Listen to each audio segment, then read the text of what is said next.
Sizda vaginit tez-tez qaytalanyapti, lekin buning 5 ta asosiy sababiga yechim topib beraman. Birinchi sabab, ya'ni vaginitning turi. Bu bakterial vaginozmi, kandidozmi, ili aralash formasimi, uni albatta mazokda aniqlash kerak.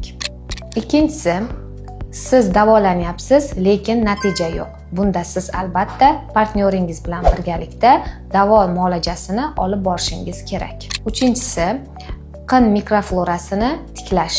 Ya'ni yallig'lanishdan keyin qinning kerakli bakterial laktobacillalari yo'qolib ketadi. Buni albatta probiotiklar bilan birgalikda tiklashimiz kerak. To'rtinchisi, ya'ni immunitetni kuchaytirish.